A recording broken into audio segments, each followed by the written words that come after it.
personally, he had to forfeit the rest of the tournament. So we put Ghostlake through to the next bracket.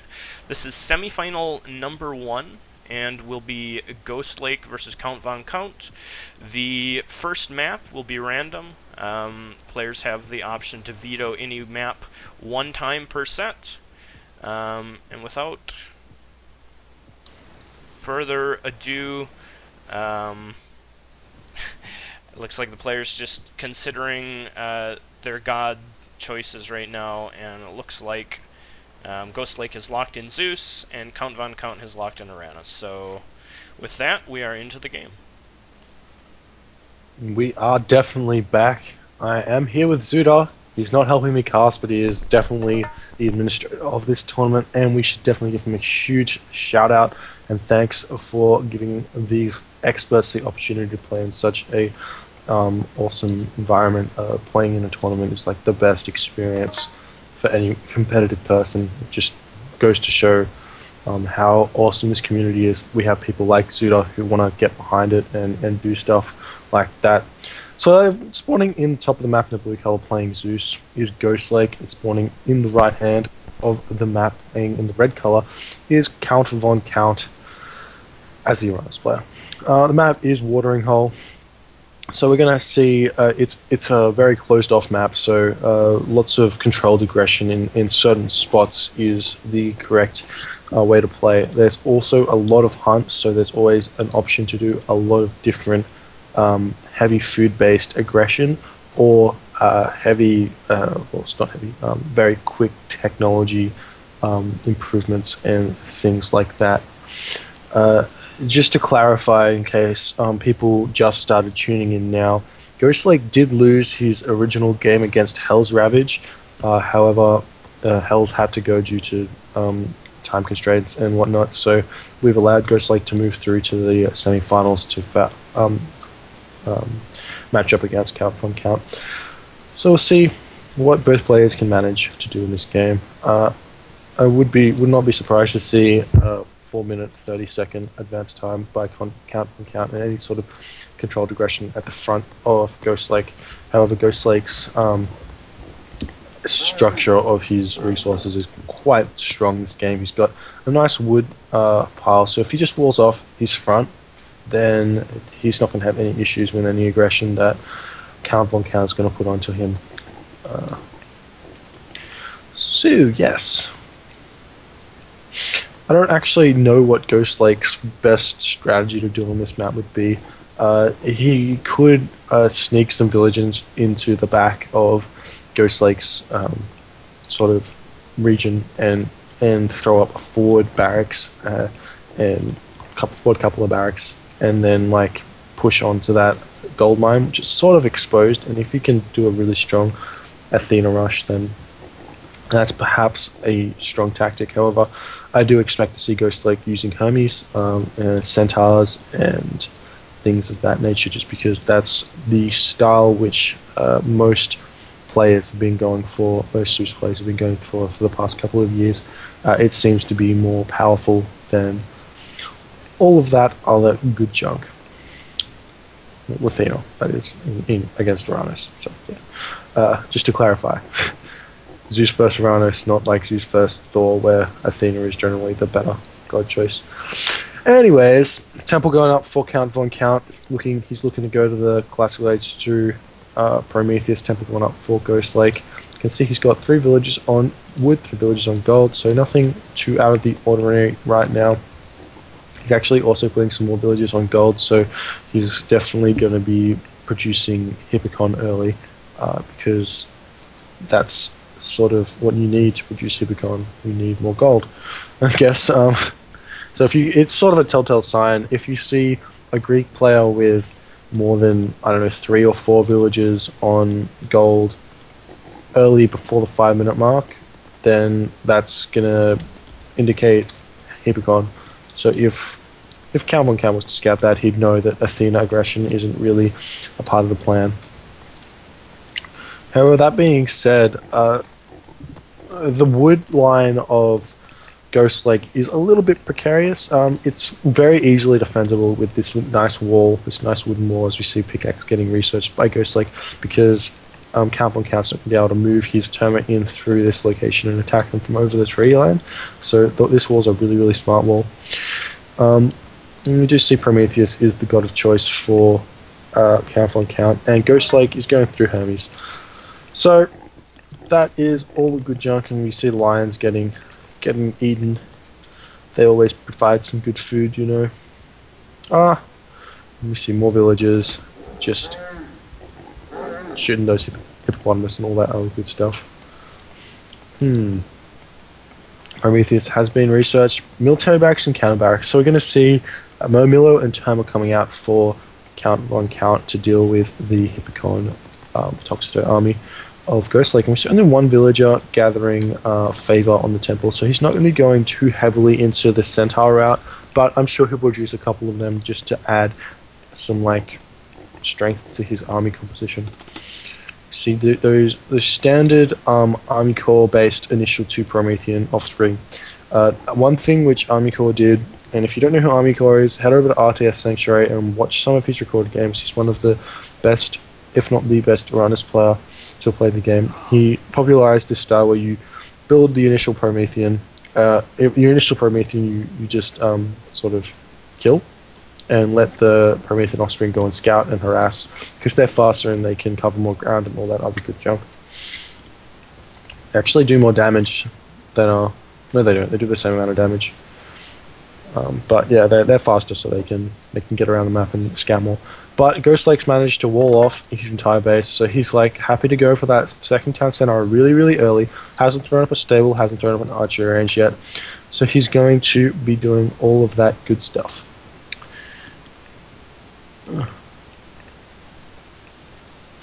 Anyhow, looks like there's like just running away. He's got his scout just scouting around the base and all that other good stuff. But the settlement means that the early second town center means that Ghostlake's going to have a lot of economy early, and he's going to be either able to stay in the classical age and really outproduce Count on Count, or he's going to be able to get to the heroic age and the mythic age at a competitive time to what an Uranus player is going to be able to do. It's kind of odd to see exactly what's happening here, because Count on Counts react to this initial second town center instantly. He's thrown that up right when he saw that the second town center was taken by Ghostlake, and he's not producing any units just yet because he knows he doesn't have to. The biggest thing, though, to note here is the person who can get control of the middle here is going to be able to win the game, because these two town centers are in a relatively equal space. So if you can have a stronger army at the point when you're going for your third or fourth town center, you have a strong army when you go for your third town center, and then you can push at their third town center so they can't get that third town center, and you can take it later. It's going to be really, really strong. And you're going to get map control, and you're going to get more population and more economy from it. We see a little bit of aggression coming on over here, just going to be dealing some damage to the wall, and probably just trying to attack and do something with those Terma, just picking off an Odysseus or just dealing damage to what they can.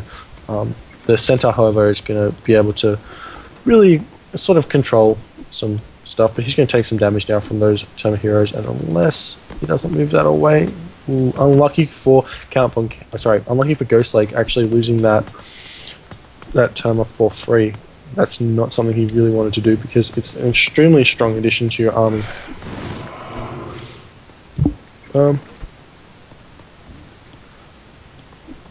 So we see that finally the two town centers for both players have gone up.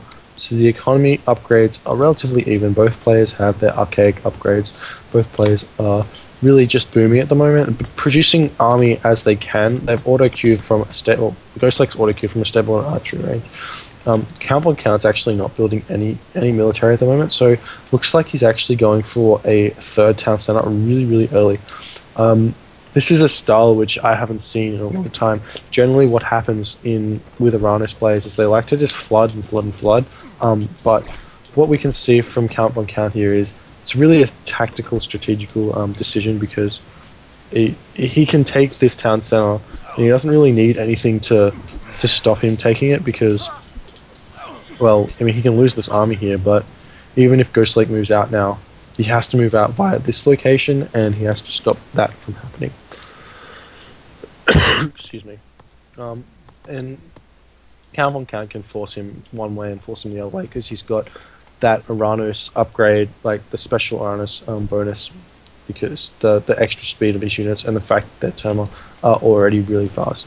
But it looks like Ghostlake's going to scout that this third town center is going up, and he might make his own reaction now and go, okay, you're getting your third town center, I'm going to go for mine, which may or may not be the correct decision at this point. Perhaps the correct decision right now would be able to get a barracks and get some hoplite out and then put some pressure onto the town center of Count von Count. But remember, Ghostlake can more than easily grab his third town center because he's got Hermes and he can use ceasefire.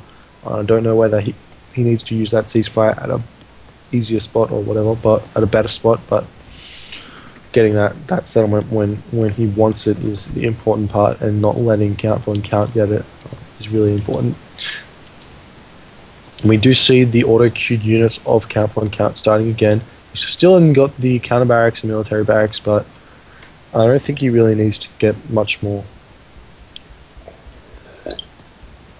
as until his economy is like more in kicking into gear. You see the Hippocons are sort of just being a nuisance. They're not really able to do much. He's going to be able to pick off his Terma here, and then he's just going to run away. So there's not much point in staying there. It's a free Terma, why not take it? And then he's just going to move away. So really nice trade there by Ghostlake. Ghostlake's now actually got an army superiority because Count von Count used an early 300 wood, 300 gold, and sunk that into that third town center. So what Ghostlake can do now is put some controlled aggression on and force Count von Count to spend all of his resources on army in order to deal with it. It's a really nice micro there by Ghostlake, saving all of his Toxotos from the tower that is medium Terma. We do see a bunch of farms are being built by Ghostlake as well, so he's been sinking a lot of resources into his economy early. He's managed to get a bunch of food coming out, so he's definitely going to be considering going to the heroic age very shortly, and so would Count von Count, I must say. He's auto-killing villagers from every single town center, so both players really focusing heavily onto the economy at this present time. Ghostlake's grabbing his third town center now, so he can be sitting in a similar spot population-wise to what Count von Count's doing. If we look at the timeline again, we do see that Count von Count is significantly behind in the population. I don't know if that's true or not. I can't tell. I can't tell if that's units or population in the timeline. I think it is.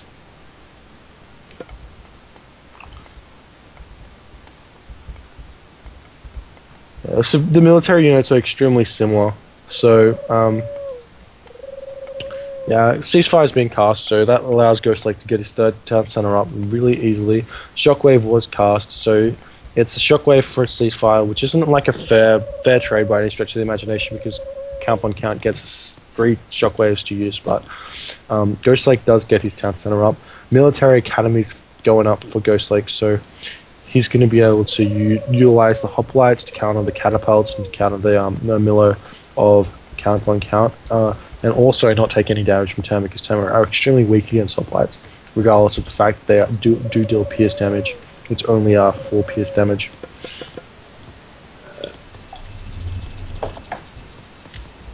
You see Valor getting cast by Count von Count, managing to get that citizen into the Valor range as well, so he can be a hero as well. I think that is a hero citizen.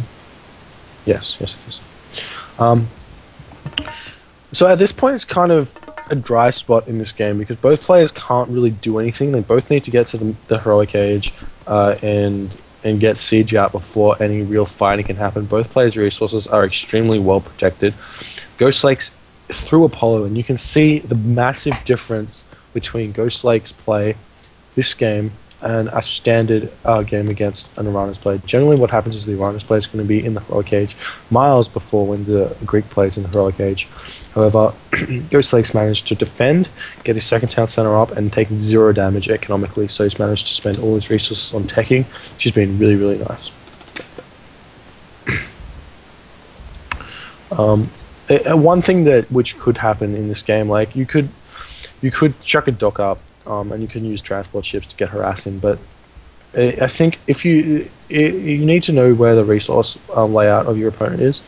and I don't think that Count von Count's really managed to get in here and scout out this location.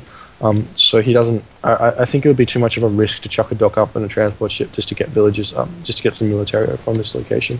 Ghostlake's chucking up his market now, and you can tell he really just doesn't want to fight. There's really no point for him to fight at the moment, but he's just going to be attempting to raid and pick off as many units as he can and distract Count von Count, because he knows that his mythic age is stronger than Count von Count's. Uranus' mythic age is not that strong at all.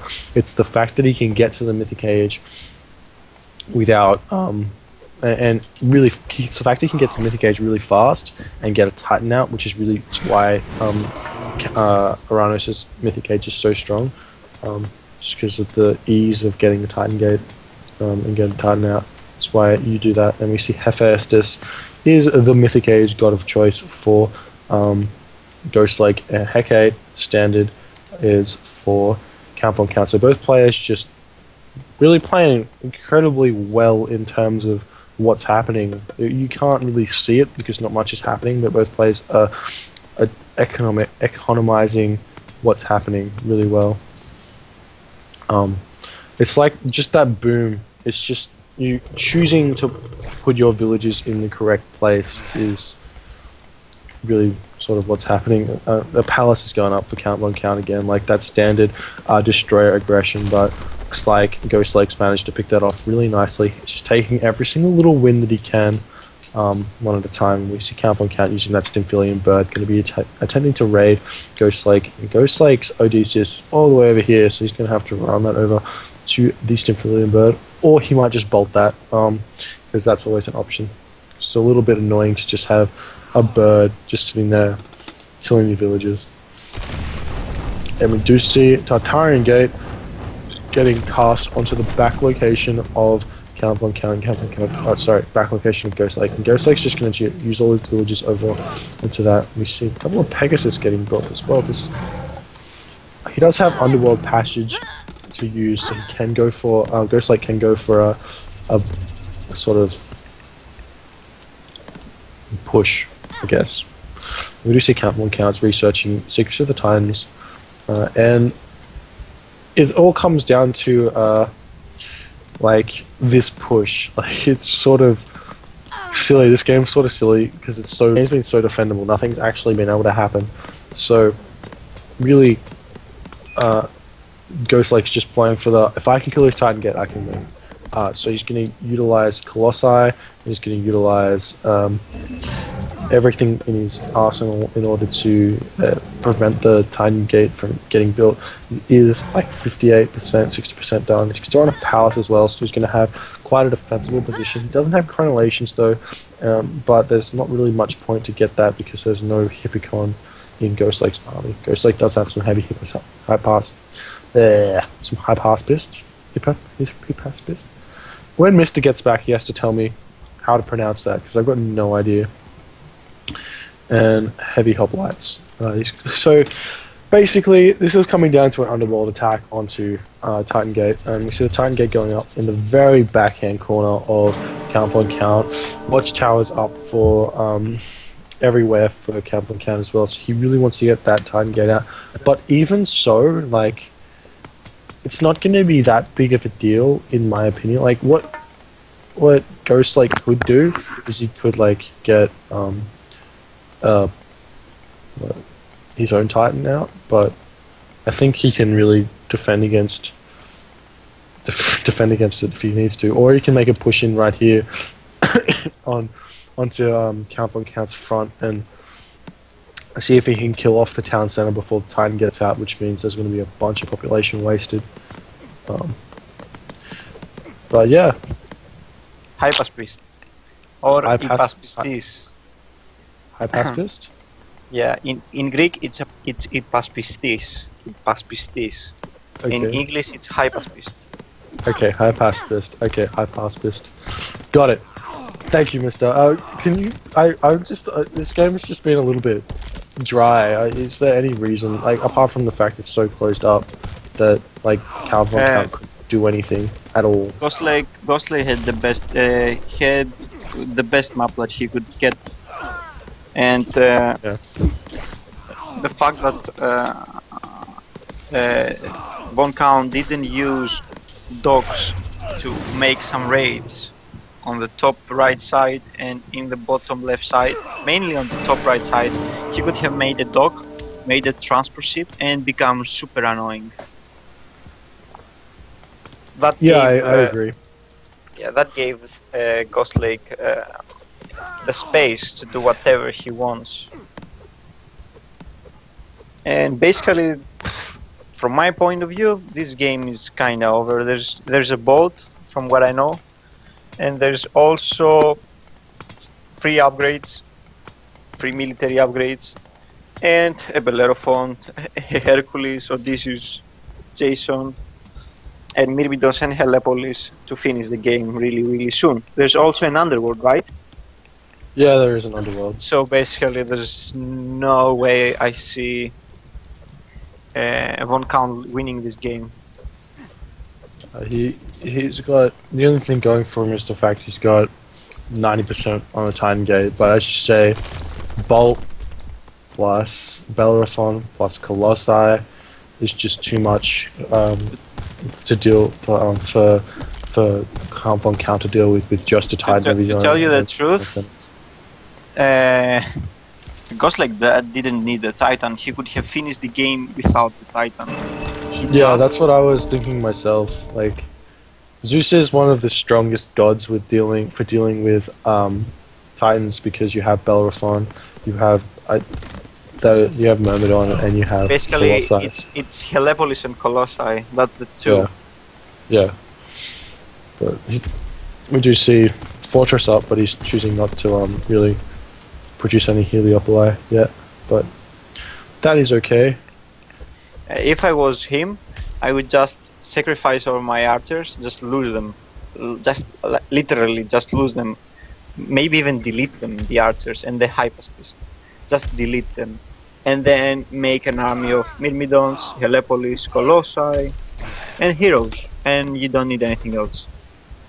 You can see Cowboy Couch just like laughing, just GG.